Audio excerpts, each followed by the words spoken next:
Today's case is one of the most terrifying you will ever hear. A pregnant woman vanished on Christmas Eve, and the person who was supposed to protect her became the main suspect. December 24th, 2002. Everyone celebrating, laughing, enjoying the holidays. In Modesto, California, Laci Peterson is baking cookies. 27 years old, nearly full term, counting down the days to meet her son, Connor. By all accounts, she was the kind of person who lit up every room she walked into, warm, funny, always the one making sure everyone else felt comfortable. That morning, she woke up in the home she shared with her husband, Scott, on Covenant Avenue. She had plans: baking, maybe a walk with their golden retriever, Mackenzie, a quiet holiday with family. The nursery was ready. The baby boy they'd named Connor was due in February. Life felt good. Around 9:30 that morning, Scott left. He told Laci he was driving 2 hours to the Berkeley Marina for a solo fishing trip on Christmas Eve, alone, in December, on the bay. He loaded his boat, kissed his pregnant wife goodbye, and drove away. That was the last time anyone saw Laci Peterson alive. By nightfall, police were at the house. Volunteers were already organizing. And Scott Peterson, the husband, the father-to-be, was standing in his living room looking just a little too calm. That detail right there, that's where this story really begins. Every town has that one couple, the ones who just seem to have it all figured out. Scott and Laci Peterson were that couple in Modesto. They met at California Polytechnic State University in San Luis Obispo sometime in the mid-1990s. Laci was the kind of girl everyone gravitated toward naturally, bubbly, genuine, the type who remembered your birthday and showed up when things got hard. Scott was smooth, confident, the kind of guy who walked into a room and immediately seemed like he belonged there. On paper, they made complete sense together. They married in 1997, big smiles, family everywhere, the whole thing. After the wedding, they settled into a modest, single-story home on Covenant Avenue in Modesto. Laci threw herself into making it a real home, planting flowers in the backyard, hosting dinner parties, filling the space with warmth. Scott worked as a salesman for his family's agricultural supply business, traveling regularly for work. Laci worked part-time at a coffee shop, later as a substitute teacher, always staying connected to their social circle. From the outside looking in, nobody saw cracks. Their friends described them as happy. Their families adored them both. They went to barbecues, holiday dinners, neighborhood gatherings. Scott played the steady, reliable husband. Laci played the heart of the home. It worked, or at least it looked like it did. Then in early 2002, news came that seemed to complete the picture entirely. Laci was pregnant. She was overjoyed. Immediately, she started preparing, painting the nursery soft yellow, building the crib, folding tiny baby clothes like it was the most important job in the world. She talked about Connor constantly, rubbing her belly during conversations, telling anyone who would listen how excited she was to finally become a mother. Her happiness was completely real. Nobody who knew her doubted that for a second. Scott told people he was excited too. But here's the thing about a perfect image. It only holds up until someone looks too closely, and soon enough people would start looking very closely at Scott Peterson. By the fall of 2002, Laci Peterson was glowing. And that's not just a figure of speech. People who saw her during those final months say she genuinely radiated happiness. She was well into her third trimester, tired the way all expectant mothers get tired, but completely lit up from the inside. Connor was coming in February. Everything was almost ready. She had spent weeks on that nursery. Soft yellow walls, a white crib assembled carefully in the corner, tiny onesies folded and stacked like they were made of something precious, because to her they were. Friends who visited said she would stop mid-conversation just to rub her belly and smile, like she couldn't help it, like she was already in love with someone the rest of the world hadn't met yet. She baked Christmas cookies, She decorated the house. She made plans. Meanwhile, Scott Peterson was living a completely different life. In November 2002, just weeks before Christmas, Scott met a woman named Amber Frey at a work event in Fresno. She was 27, a single mother, a massage therapist, kind, trusting, looking for something real. Scott told her he was single, not separated, not going through a divorce, single, no wife, no baby on the way, just a successful businessman with a lot of frequent flyer miles and a charming smile. He took her to dinner. He called her regularly. He made future plans with her, trips they would take, things they would do together. And all of it, every single word, was a lie built on top of another lie. While Laci was home talking to her unborn son, Scott was texting another woman. While Laci was folding baby clothes, Scott was making promises he had no intention of keeping. The timeline is painful when you lay it out side by side. The man Laci trusted completely, the father of her child, her husband of 5 years, had already emotionally checked out of their marriage. He just hadn't told her yet, and the way she would eventually find out was something nobody could have predicted. There are people who get pulled into someone else's storm without ever seeing it coming. Amber Frey was one of those people. She met Scott Peterson in November 2002 through a mutual friend. People who knew her described her as warm, genuine, and careful, someone who had been hurt before and was trying to make better choices this time around. Scott seemed like a better choice. He was polished, well-dressed, attentive in that specific way that makes someone feel like the most important person in the room. He told Amber he had never been married and that he was finally ready to settle down with the right person. Amber believed him. Why wouldn't she? Their relationship moved quickly. Dinners, phone calls, weekend visits. Scott even met her daughter. He talked about their future together, casually dropping in references to trips they would take and things they would build. He was consistent. He called when he said he would. He showed up when he promised. The whole thing was a performance. Back in Modesto, Laci was decorating their home for Christmas, completely unaware that her husband was spending his free time building a romantic relationship with another woman an hour away. Then Christmas Day arrived, and Amber turned on the news. The face staring back at her from the television screen stopped her cold. A missing pregnant woman named Laci Peterson, and her husband, the man desperately pleading for information on camera, was Scott. Her Scott. The room must have felt like it tilted sideways. Amber did something incredibly brave at that moment. Instead of disappearing quietly and protecting herself from the chaos, she picked up the phone and called the Modesto Police Department. She told them everything, and then she agreed to keep talking to Scott, with detectives recording every single word. Those recorded calls would later become some of the most devastating evidence the prosecution had. Amber Frey didn't just come forward, she walked straight into the center of a murder investigation and helped build the case that would eventually put Scott Peterson away forever. Let's walk through December 24th, 2002, hour by hour, because the details matter. The morning started quietly. Laci Peterson woke up in her home on Covina Avenue. She had plans for the day, some baking, maybe a walk with Mackenzie through the nearby East La Loma Park, then family time in the evening. A normal Christmas Eve for a woman counting down the days to one of the biggest moments of her life. Around 9:30 in the morning, Scott left. He told Laci he was driving to the Berkeley Marina, roughly 2 hours away, for a solo fishing trip. On Christmas Eve, in December, on San Francisco Bay, he loaded his small aluminum boat onto his truck, said goodbye, and pulled out of the driveway. And that was it. Nobody saw Laci Peterson alive after that moment. Hours passed. The neighborhood stayed quiet the way neighborhoods do on Christmas Eve when everyone is inside with their families. Then sometime that afternoon, a neighbor noticed something strange.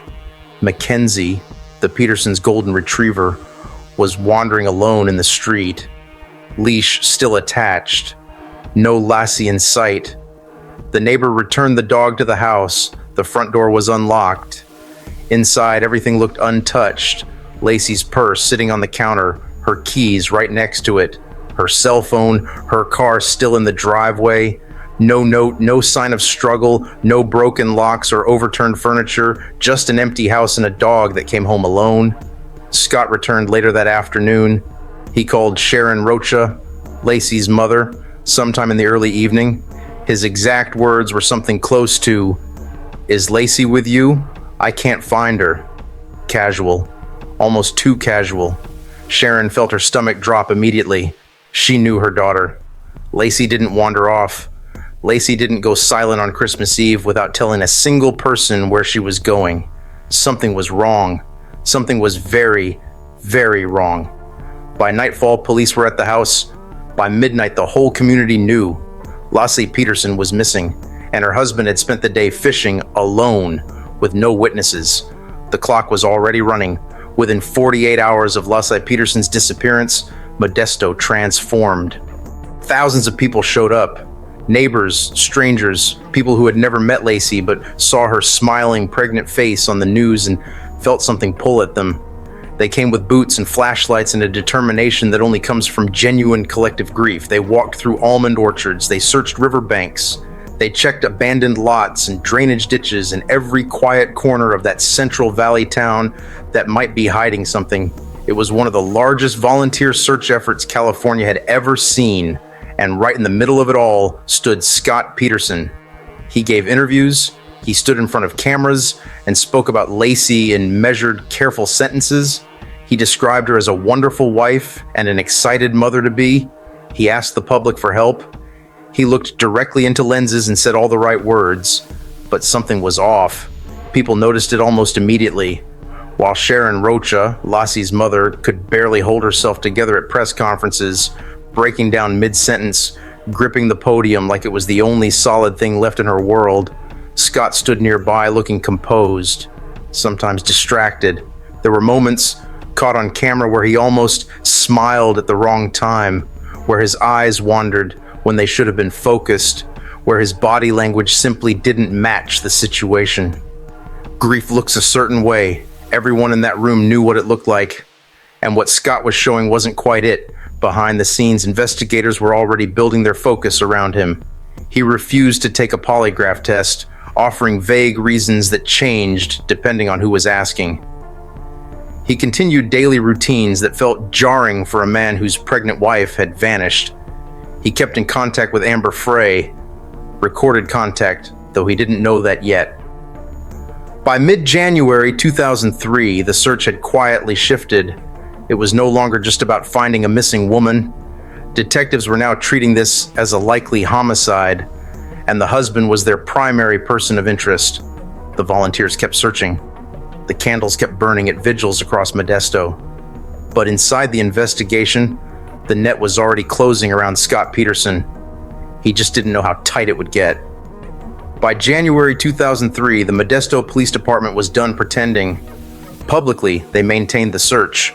Volunteers still walked fields, tips still poured in, but behind closed doors, detectives had quietly shifted their entire focus onto one person.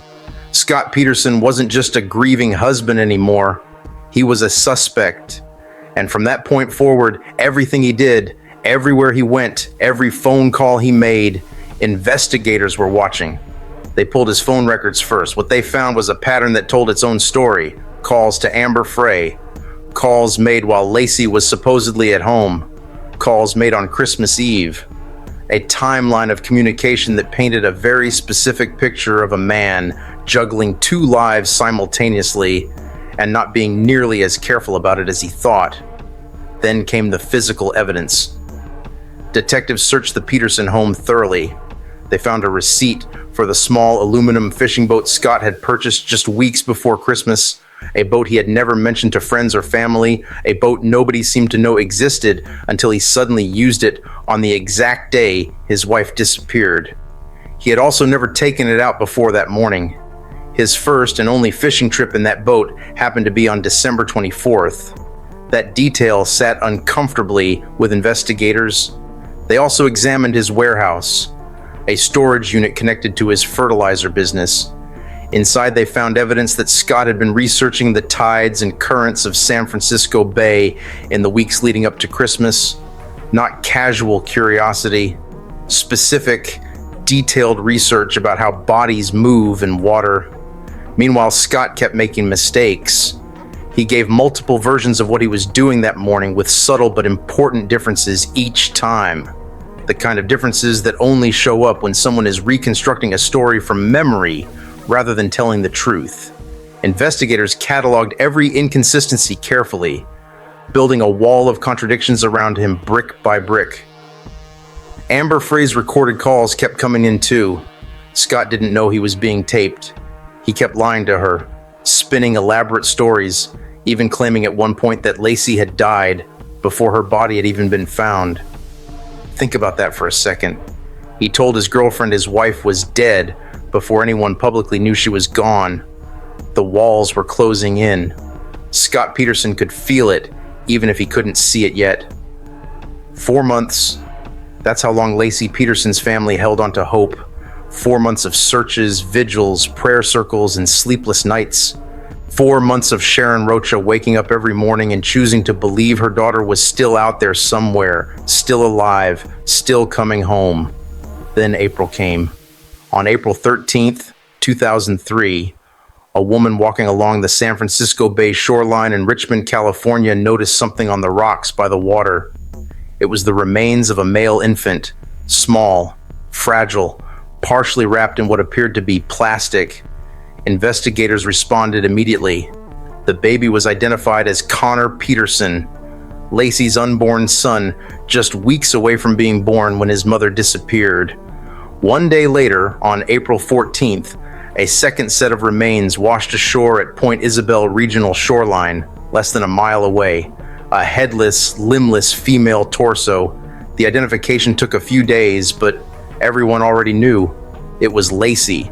The location where both bodies were found sits directly across San Francisco Bay from the Berkeley Marina, the exact spot Scott Peterson claimed he had been fishing on Christmas Eve. Not somewhere else, not a random stretch of California coastline. The precise body of water he pointed investigators toward from day one. The chances of that being a coincidence were essentially zero. When Sharon Rocha received the news, she collapsed. The hope she had carried for 4 months shattered in an instant. The thing she had prayed would never be confirmed was now undeniably real. Her daughter was gone. Her grandson was gone. And the man who had stood beside her at press conferences, who had held her hand at vigils, who had looked her in the eye and said he had nothing to do with it, that man's fishing spot was where they were found. The nation grieved alongside her. News anchors who had covered the story for months struggled to deliver the update without breaking. Vigils turned into memorials overnight. Flowers piled up outside the Peterson home on Covenant Avenue. And Scott Peterson, at that exact moment, was in San Diego, playing golf. 4 days later, the police came for him. April 18th, 2003, San Diego, California. Scott Peterson was pulled over near Torrey Pines Golf Course, a high-end stretch of coastline about 500 miles south of Modesto. On the surface, it looked routine, but the moment officers approached the vehicle, everything got interesting very fast. The man behind the wheel had bleached blonde hair. Not naturally blonde, recently, hastily bleached. The kind of job that screams desperation rather than a casual style change. His skin was darker too, like he'd been spending deliberate time in the sun trying to alter his appearance. It was Scott Peterson. In the car, investigators found nearly $15,000 in cash, multiple cell phones, his brother's ID camping equipment, enough survival gear to disappear for a very long time. He was also carrying his parents' credit cards and had been making calls to Amber Frey, the woman whose recorded conversations had been quietly helping prosecutors build their case for months. He wasn't grieving. He was running, or at least he was getting ready to. When officers arrested him, the reaction across America was immediate. News networks broke into regular programming. Outside the Modesto Police Department, people gathered spontaneously, Strangers who had followed this story since Christmas Eve, neighbors who had walked fields searching for Laci, friends of the Rocha family who had watched Sharon fall apart at vigil after vigil. They cheered, they cried, they held up signs. For Sharon Rocha, it was a moment of painful relief.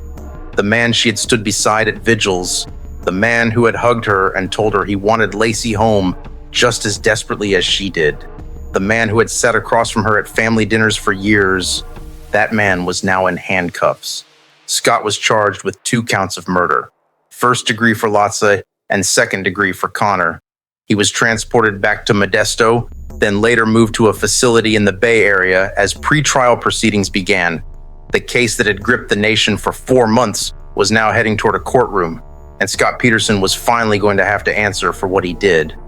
The trial of Scott Peterson began June 1st, 2004, in Redwood City, California.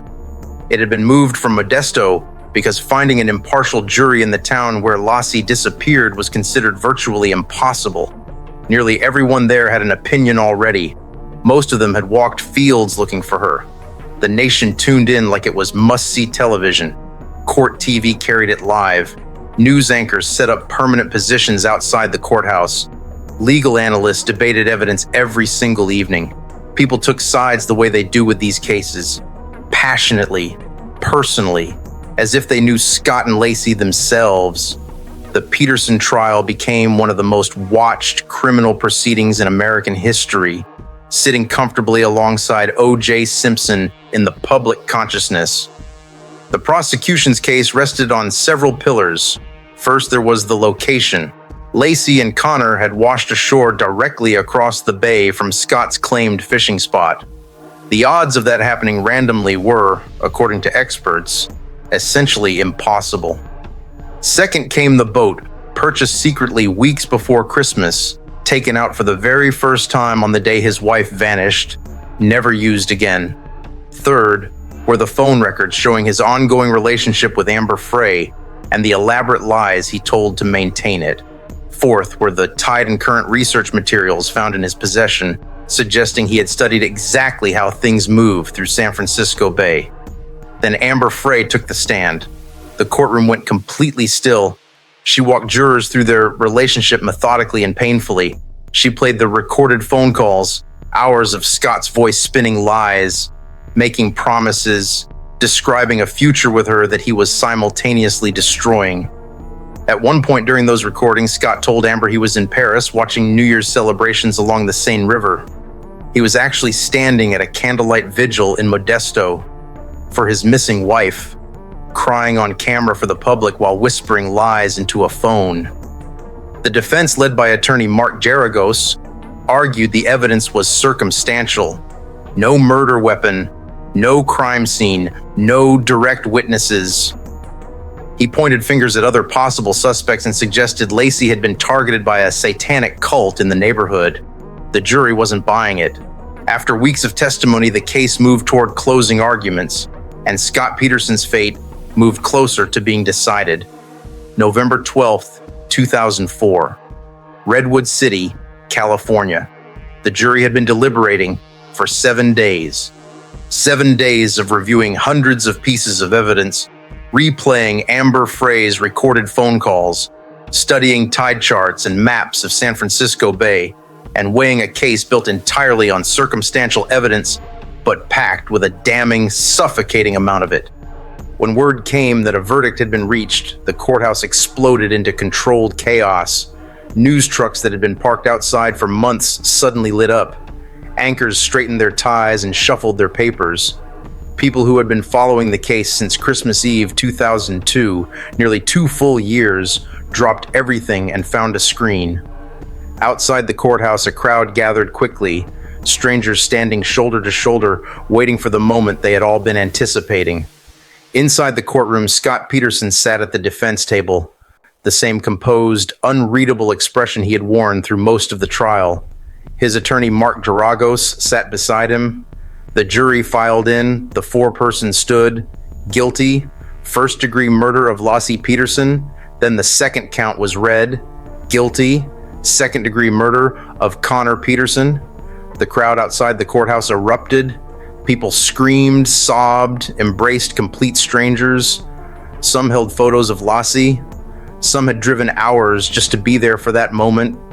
Inside the courtroom, Sharon Rocha, who had spent 2 years fighting for her daughter's justice, who had stood at podiums barely able to speak, who had watched the man she once called her son-in-law sit calmly through weeks of testimony, finally broke down completely.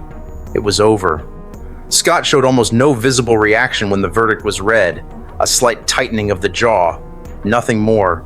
Even at the moment his life changed permanently, the mask barely slipped. The penalty phase began shortly after. Prosecutors pushed for the death penalty.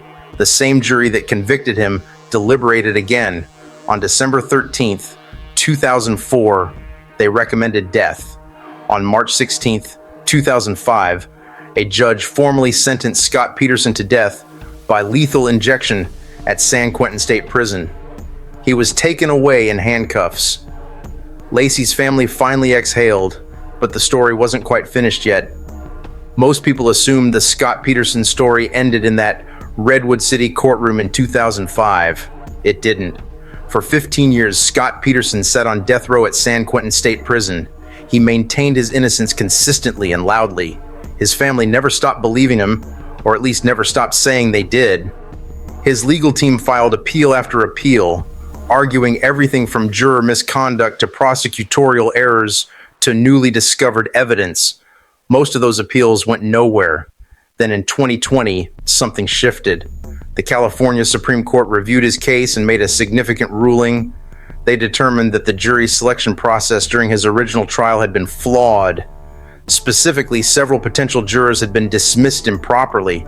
People who personally opposed the death penalty had been excluded in ways that violated established legal standards. The court ruled that this impacted the fairness of his penalty phase. They upheld his murder convictions completely. Scott Peterson was still guilty. That never changed. But his death sentence was overturned. On December 8th, 2021, Scott Peterson was formally resentenced. He stood before a judge and received a new punishment, life in prison without the possibility of parole. No execution date, no lethal injection chamber, just the rest of his natural life inside a California prison with no way out. For Sharon Rocha and Laci's family, it was a complicated moment. The conviction standing firm mattered. The acknowledgement of guilt, at least legally, remained intact. But watching the man who murdered their daughter and grandson receive a reduced sentence, even on a technicality, carried its own particular kind of pain. Sharon had spent nearly 2 decades carrying Laci with her in every public appearance, every statement, every interview. She wrote a book. She advocated for victims' rights. She refused to let her daughter's name become just a footnote in a true crime timeline. Because Laci Peterson was not a true crime story. She was a 27-year-old woman who loved to cook and garden and talk to her unborn son. She was someone's daughter, someone's friend, someone who deserved to meet Connor, to hold him, to watch him grow up. She never got that chance. And somewhere in a California prison, the man responsible for that is still breathing. Remember her name. Remember Laci. Do you believe Scott Peterson should have remained on death row for the murders of Laci and Connor? Or was life without parole the right sentence?